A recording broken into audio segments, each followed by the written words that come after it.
Did you want to start it this time? Yeah, I think I'm going to have to start it. Yeah.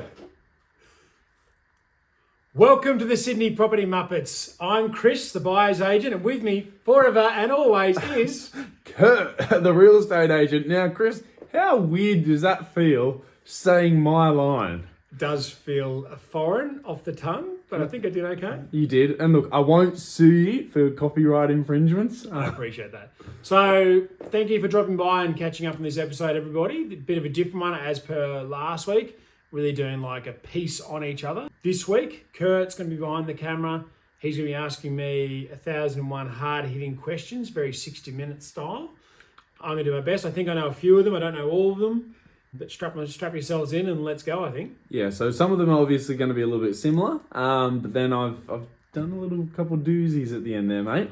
So the same first question you asked me, describe your childhood family home and why it resonates in your heart. Yeah, so my first family home was a farmhouse. We were dairy farmers.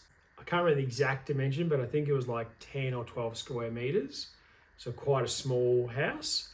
In saying that, it still had sort of 3/4 bedrooms, had one bathroom, kitchen, lounge area. The thing that always struck me was looking back on it, I always felt like the house was actually massive. Because I left there when I was 7, so it always felt like this big house, lots of places to play hide and seek and run around and lots of family memories. But then speaking to my parents, particularly my mum later on, and she described to me like how small it was and how cramped everyone was and how I think they struggled, honestly, to live there.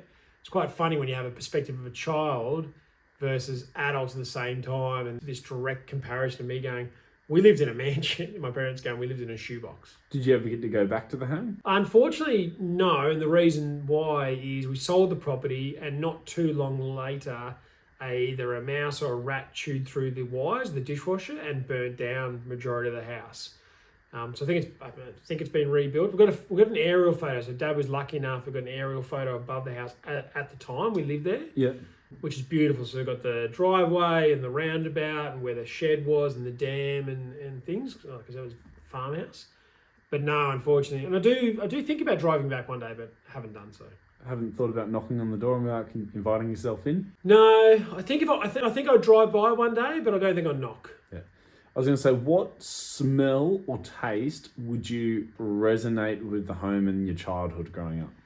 I think like dry lucerne, I can't think of the word, but like hay, basically. Hay. Dry hay, twine, there was drought time then as well. And that snap of the brittleness of it all, stacking up but then harvesting it, making hay bales out of it. Obviously I was young, but I was still in the back of the truck and stuff. That smell brings me back in a heartbeat. And the only other smell is the smell of cow dung. I love it, Chris. Love to keep going on there. Go on. Question 2. What's something exciting that you are working on these days from a property sense and outside property? Yeah, so biggest thing from a property sense or from a work standpoint is this year we sort of purchased a bit near and far. So I only buy property in Sydney, but I've done properties. I'm based in the inner west. I like buying and I'm comfortable and I'm knowledgeable in the inner west, lower North Shore and in the inner sort of eastern suburbs.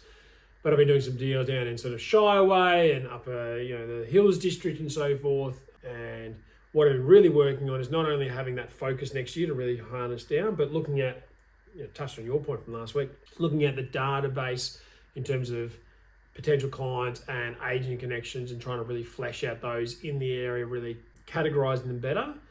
The aim is to get more business in that area. Okay, so on that point, what if you could only select one, what would you rather do? Try and improve or grow one of your weak areas that needs to improve to bring you to the next level, or really double down on one of your strengths? If you could only pick one. Yeah, I think double down on strengths. And what would you say 2 of your strengths are as a buyer's agent? Actually, 1 in getting business and 2 in servicing your clients. So I think they're probably actually not too dissimilar. So I think getting business or whatever, a big thing for me on my philosophy is no one's a number. I know the banks, they always like, you're not a number, you're a person. I really every single client of mine, I really categorise, we never refer to them as anything to do with any numbers at all. They are, Jack and Jill, they are Chris and Smith, or whoever they are, and they're unique and they're special. So I think when we go through that consult stage and getting to know each other, it's really demonstrated to them that we're going to take our time, we're really going to listen to them, we're going to give our service to them, we're going to be bespoke. And I think then afterwards, where strength also lies is once we're working together, because we've done that in-depth knowledge, being able to, I quite often say to clients before they engage, we're going to have a tough conversation at some point. Properties, I'm either going to have to ask you for more money than you want to spend, potentially, or I'm going to ask you to compromise, or there's going to be a fault in the property and you've got to, but still go forward. None of those things are shonky or bad, but that's just the reality of buying property in Sydney. And so by having that really strong, intimate engagement and really knowing individuals and their family situation as an example, when that comes up, it's not a hard conversation to have because I'm like, you know me and I know you and we're engaged at this level, and it's not just surface level, so we can have that tougher conversation. Yep.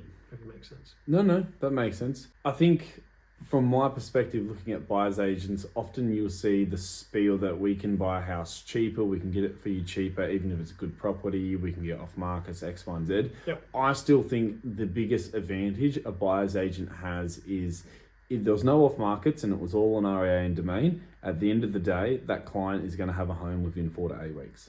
On average, that's the biggest thing. Yeah. And would you agree that?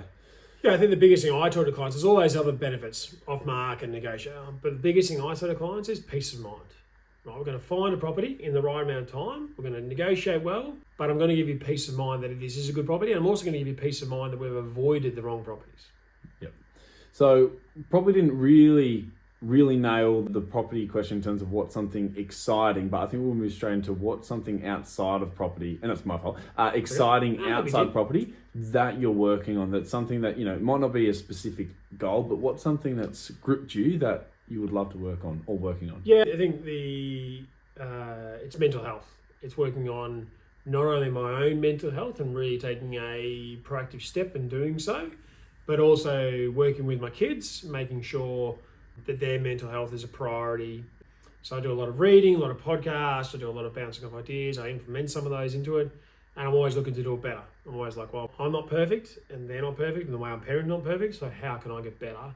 What inspired that? Because often even I always find there's generational change. So, last generation, like the parents, their maybe emotional awareness might not have been as good, but for them, their parents might have been, you're getting proper beat for punishment, and the generation before that might have been like alcohol abuse and bottles being like, and so obviously it's that improvement. But how did you come across that? Was it like an internal thing that you need to just, like, we all need to grow and learn? Like, where did it come from underneath for you to want to take that step? I think those steps. The two things come to mind is, one is I've been in dark places myself, and I'm now outside of that, so I'm able to go, right, that's not good, sort of thing. So how can I be aware of that? And I think the second part is just, in a good way, I think the media is one thing I do think they get right, bit more right than a lot of other things they talk about, is mental health is an epidemic. Depression, suicide is growing and exponentially higher. So just making sure that I am top of mind with that. I think that's come where it sort of sunk in from that. It's come top of mind to go, right, I'm going to be able to do something proactive with that to make sure that I'm setting my kids up for long-term, corny as it is, happiness. Yeah. As a parent, I often think probably parenting from early 2000s or late in the 90s to maybe early 2000s is probably one of the easiest times, not easiest times, but now I can't imagine being a parent where juggling up emotional care with also juggling too hard and too soft. How do you find that as a parent, that you're trying to be emotionally aware of your child and be like, I actually want to be there for you, but at some point there's still, you need to get up and do it. Even if you're going through a tough time, it's like the world unfortunately doesn't stop, and it's like, I'm finding that, how do you console with that juggling act of? I think it's about also accepting you're going to get it wrong, right? So there are definitely times where I've probably been, use your words, softer on my kids and done things for them that they should have done and gone through. And as part of me going, well, I've removed a barrier there to make their life easier. And there's been other times where I've gone, no, you need to do that. This is something you need to overcome. And then I look back going, I was too hard in that situation. I think every parent has that. I think the interesting generational thing we're going through now is, my kids are 13 and 10. They were at the age that like smart devices started coming up. So there was this thing of like the kids are now 2 or 3 or 4, throw them the iPad, that'll keep them quiet for half an hour. And a lot of parents, I'll be honest, are doing that and were doing that. Now this whole social media, obviously government clamping down on it, both my kids are attracted to social media platforms and are getting already on them to some degree. That's messengers or even just WhatsApp or even Snapchat. You're like, right, I've dug that grave. By promoting smart devices and giving them that 10 years ago, it's led to them going, well, now I'm aware of social media, I want to be part of these platforms, and me then going, no, you can't. Well, I've dug my own grave to some degree. I think that's a real challenge. I think all parents need to think about and need to be wary of. And I talk to any parent who's got a kid who's a baby or that very young age, be much more mindful of device integration than what we were. Yeah, I think we got it wrong. Well, I guess particularly if the child's only ever grown up knowing device, then it's fundamental. Often, I think you look at society, you see even what we've built, the buildings, the systems we've got, public transit, and you just think it was there, but it's not always like that. But the kids would just presume that device is a part of their life. Yeah, I think when my parents were growing up, and even myself, it's like TV was the devil. The TV was never there, it didn't exist, and now it does and stuff. But I think we've found a balance. It was always rigid. It was always stuck in the house. Where now we have these devices that are two-way and are contactable anyway. That's an exponential change. Yeah. So then moving that into your children is Sydney. I know you're not originally from Sydney. Correct. What drew you, or how did you accidentally get plonked in here, or what was? Give me the story. Yeah, so probably twofold. One was because there's sort of been 2 phases of Sydney. So back in 2012, with my previous work in recruitment, opportunity came up to move to Melbourne to Sydney, and it was a great opportunity just to see work in a different part of the world. And I'd probably outgrown Melbourne, which is where I was at the time. How did you outgrow it? I think I'd outgrown it because during my time living in Melbourne, I'd also gone and lived in Liverpool. I lived a bit of time in Brazil. So I kind of got a bit of worldly knowledge and came back to Melbourne, and I never 100% felt like I refit back in. I think that's a common thing for when people go overseas and see the world over a few years. They come back and go, I don't think I can fit back into this world because I've grown, it's not, and I feel like an outsider looking in. We're coming to Sydney. I'd never lived in Sydney before, so it was like traveling to another world in a way. Obviously still in Australia, but it felt very different and new. So came here, did 3 years, then moved to Singapore, and then came back again with work as an opportunity. I've had a love-hate relationship with Sydney. You talked about last episode about traffic. It is frustrating, and you can live 5 kilometres from the beach, and that can be an hour commute. But now I've really fallen in love with it. I think I understand the nuances of Sydney. I understand how to make it work. And the beauty that is, I always think of the 7 or 8 billion people in the world, how many of those would just give their right arm to live in Sydney? Geez, I should be very grateful for this. And if you look at it being grateful, Sydney is a great place. Yep. No, I really like that answer. Now, a question you asked me last week, what advice has resonated with you the most, and how have you actually used it in your life? So a bit of context for the audience. We hear all these great motivational quotes, you hear all these things, but it's like, what has actually you liked, but has also resonated so much that you've got to use that in real life? Yeah, and I think there's a couple that come to mind, right? So there's one my brother says, Simon, who's also a buyer's agent, top of mind, not a pest. And I think we're in sales, whether you're in real estate, whether you're in buyer's agent, in many fields across the world, we're in sales. And I think the best aim you can have, or one of the core fundamentals, is try to be top of mind, but not a pest. So a pest is someone saying, are you going to sign up? When are you going to sign up? Let's do a deal, get a deal done, let's make this happen. And top of mind is, here's information. Love to connect with you. I'm loving to listen to your story. And here's some knowledge I can impart to you. And do you have some knowledge you can impart to me? I think that's beautiful. I think the other part is I did a lot of marketing when I was in past life, even before recruitment. I was in a marketing role. Is that when you didn't have wrinkles? Thank you. That's harsh. So harsh. Yeah, maybe. And no, I didn't have white hair. I did have sort of blonde, musky hair at some point in time. Quick side tangent. Always blonde, or like were you blonde and now you've just naturally gone white, or is that a... No, so when I was very young, I was almost peroxide blonde, and then it sort of became like a dirty blonde, and then it's become very smoky silver. Let's say white. But yeah, I was going to say with the marketing side of things, so niche until it hurts. It's probably I've probably added to that over time. I think niche was like, okay, niche is a good thing, and now I think it was one of the You talk about Nietzsche the writer. no, not niche that I don't know, niche until it hurts. So back to what I talked about earlier on about what I'm excited about. Really focusing on areas next year and probably disregarding some areas that I've been buying this year.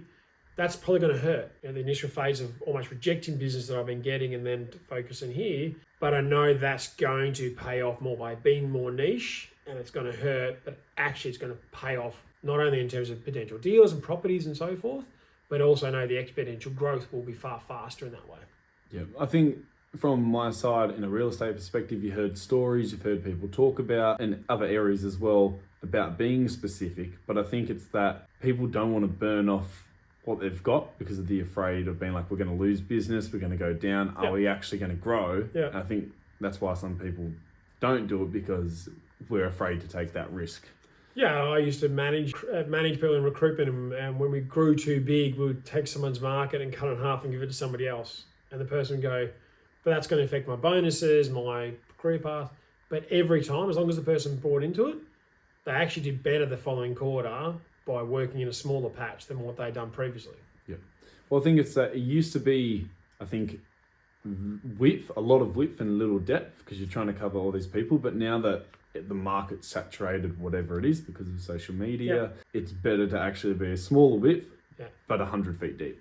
Not one I practice all the time, but yeah, 1 inch wide, 1 mile deep, instead of 1 mile wide, 1 inch deep. Yeah. Now, you asked me a question. Good. And it was like, I hate surprises. What's something that may go wrong between us? If I knew now, I'd be more prepared for it. Yeah, I think... I was trying to word that a bit differently, but I think I'm going to go with it. I think, to be honest, there are times when I think about this podcast and about pausing it. Oh, really? Yeah, and I've never said it to you, because I love doing it and I love the regularity and so forth. But there are times I go, at the end, this has been recorded in 2024, I'm like, there's probably been time I've invested this, that we know the long-term gain's going to come through, but I've probably had some short-term pain in terms of the monetary side of things because I've been focused on this. So there's been times like, oh, should we, shouldn't we? I come back and go, no, we should, but there might be a time in the future where I come to you and go, no, I'm not, I think I would say I'm out, but a time I go, I need 3 months on a whole pattern, and let's re-engage then. And kids, that is honesty. That's helpful. Yeah, you've never heard that before, right? So. No, thank you. I actually struggled with that question last week, because sort of was like trying to think of like what would, and often I think I'm an open book, but it's trying to really dig deep to be like, actually, what is a weakness of mine? But it's hard to sometimes put in the words. So I actually appreciate that. Okay. Now here comes a bit of change from the questions you've asked me. Okay, let's go. Bring it on. Bring it. Why do we die? Why do we die? However you want to interpret that question. Circle of life.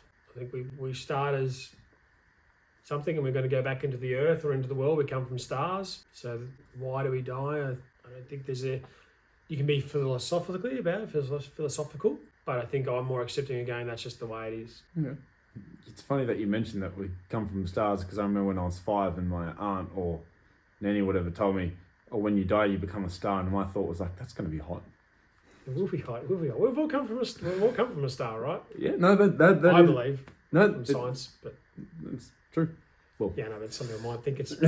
There's also flat earthers out there that might think otherwise. So let's grow our community here. A bit of debating. Chris, I was going to go on my next question, but now we're on this. What do you think of flat earthers? Or sorry, the thoughts of flat earthers, not because flat earthers, normal people. Yeah. What are your thoughts with it? I think it's unfortunately the days of social media and the weapon that is YouTube and these, which we're on. You can easily get sucked into a vortex and get very easily convinced and be fed a whole lot of media that's flat earthers or there's unjust in the world that may actually not be unjust. So I don't think anything bad of them. I think it's more there's an education to be done, and I think the platforms we're on, like you are on here, right? There's no one checks our content. before it goes live. We could be saying anything. There, I think, and that's probably always going to be the case in terms of I don't think there'll be a way of really restricting that or changing that. But I think people need an appreciation that just because content is out there doesn't mean it's accurate and real. And hopefully over time there's a more of awareness around that. But Well, I was going to say, even though you're getting interviewed, I think the one positive I like about the Flat Earth community, actually, in their opinions, is I've always been no topics off limit. You should be able to have a conversation about anything and there'd be both sides expressed and you discuss. It would be, people say, the Flat Earth community should be shut down, but I'm like, where does that then lead about, like, eventually which conversations aren't allowed to be spoken when they need to be? Yeah. Look, I think I'm somebody, if you have a discussion with me or let's say an argument or something, and it's something I'm passionate about, I'm going to come in with my thoughts. But I can remember multiple times where I've actually gone, the person I've spoken to has actually changed even though I've come in with some certainty, what I believe to be certainty, I've actually walked away and changed. Not all the time, but I think that shows that that's a good person. If you're able to come into a discussion and even a robust discussion, but still be open enough minded to change it, that's an okay world to live in.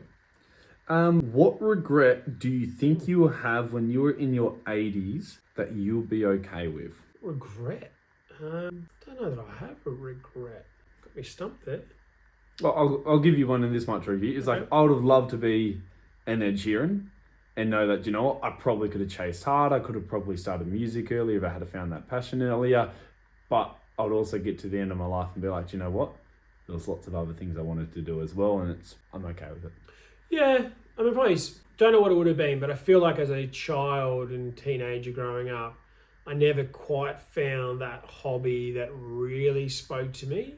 And I'm a big believer, I said before to you offline, like big believer in 10,000 hours. If you do something for 10,000 hours, it becomes a superpower. And I probably never found that thing. And I love property. So maybe my regret would be that I would never change, but it would have been great to have found this career 10 years ago. But that's okay. I won't, as you said, I'm not going to really stress about it. Yeah, well, that was the question. Is like, usually it's like, you don't want to have any regrets. What will you regret? But it's also like, I think it's okay to be okay with. Yeah. Just like, can't achieve everything. And the last question before we get into the 3 quick cues. What colours would you describe yourself and your children? As in one colour for each of us? Yeah. Or you can do a bit of a transient. The colours, I don't know. For some reason, the first 2 colours come to mind are blue and red. I don't know why. It's sort of I think the 3 of us, maybe that's because blue's my favourite colour and red's fast. Don't know. Blue and red. Okay. Now, 3 quick cues. Yep. Yeah. What risk would you take if you know you could not fail? At the moment, it'll be if I knew that I could hire somebody that was going to be successful, then I'd just go ahead and do it. Perfect. How old would you be if you didn't know how old you are? So almost like how old do I feel? Yeah. 37. How old are you now? 42. Old. If joy became the national currency, what kind of work would make you wealthy? I guess. And it can't be property. No, I don't know exactly, but it definitely have to be something of helping others. Okay, perfect. Well, thank you, Chris, for joining us. And I went deep. It's like Indeed, geez. I'm spent. The question we usually ask: what is the audience's homework this week? Piece of homework. Love to share this if you're listening on Spotify in particular. Grab the episode and share it with one person in your contact database who's is interested in property in 2025. Perfect. Thank you, Chris. Thank you for dropping by.